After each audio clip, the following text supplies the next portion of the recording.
ওকে, এই পর্যায়ে আমরা আমাদের প্রোডাক্ট টেবিলে যতগুলো ডেটা আছে সবগুলো আমরা এই পেজে এনে আমরা ডিসপ্লে করব।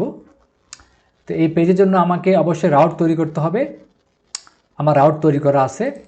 ওকে, এই রাউটের কারণে এই যে প্রোডাক্ট ভিউ, কেমন রাউট তৈরি করা আছে, এবং সেই রাউটটাকে রিডাইরেক্ট করা হয়েছে একটা ফাংশনের কাছে, কেমন ওকে, পাঠানো হয়েছে কোথায়, ফাংশনের কাছে। আমরা যাই ফাংশন, এবং আমরা জানি ফাংশন থাকে আমাদের সব কন্ট্রোলারের ভিতরে। সো আমাদের কন্ট্রোলার হলো পেজ কন্ট্রোলার। এখানে যাই, কোনো ফাংশন আমাদের নাই, কেমন প্রোডাক্ট ভিউর কোনো ফাংশন নাই। আমরা তৈরি করি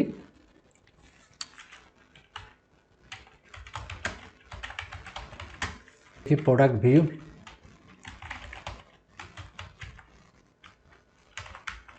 ভিউ একটা ফাংশন তৈরি করি, এবং সেখানে আমরা প্রোডাক্ট নিয়ে আমরা প্রোডাক্ট,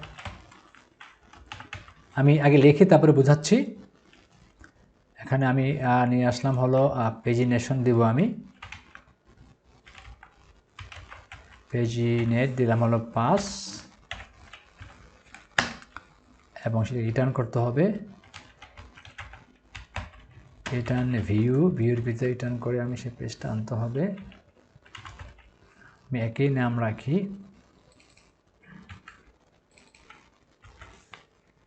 এবং তাকে আমি একটা কম্প্যাক্ট ফাংশন ইউজ করতে হবে এখানে।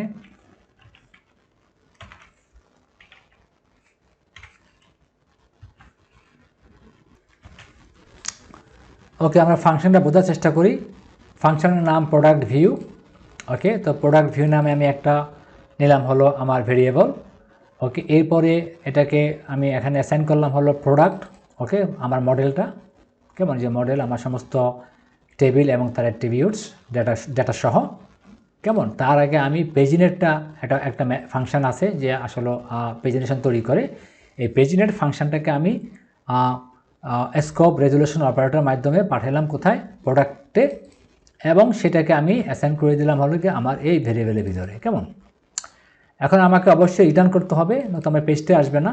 রিটার্ন ভিউ, এবং ভিউ করে আমি সেখানে এই প্রোডাক্ট ভিউটা আমি রিটার্ন করলাম, কেমন। তার মানে আমি পাবো এই পেজটা, এবং সাথে আমি কম্প্যাক্ট, আমি শুধু পেজ পেলে হবে না, এখন পেজের ভিতরে আমার থাকতে হবে কি, আমার ডেটা, তার মানে টেবিল থেকে সমস্ত ডেটাগুলো এনে কিন্তু আমাকে এখানে শো করতে হবে।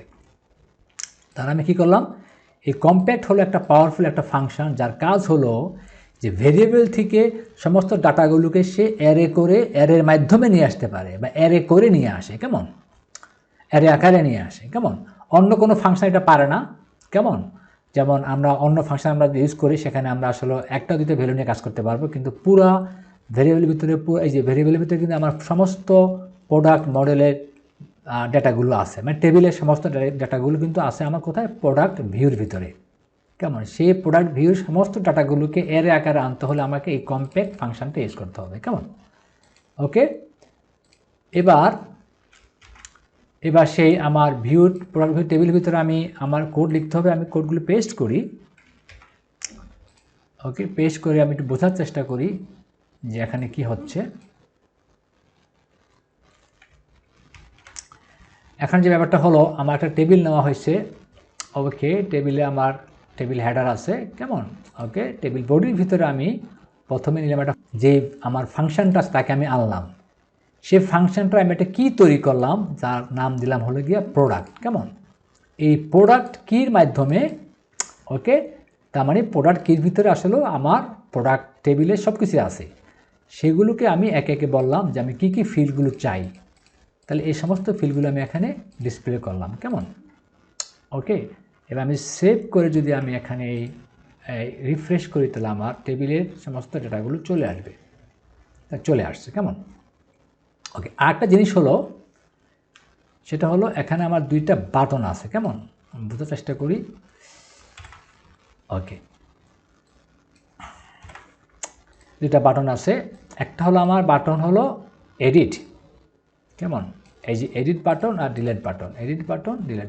এখন দেখি আমি যদি এডিট বাটনে ক্লিক করি, এডিট বাটনে ক্লিক করলে প্রোডাক্ট ভিউ এডিট নামে আমার এই রাউটে যাবে, কেমন। আর যদি আমি ডিলেট বাটন ক্লিক করি তাহলে সে যাবে আমার ডিলেট প্রোডাক্ট ডিলেট নামে একটা রাউটের কাছে।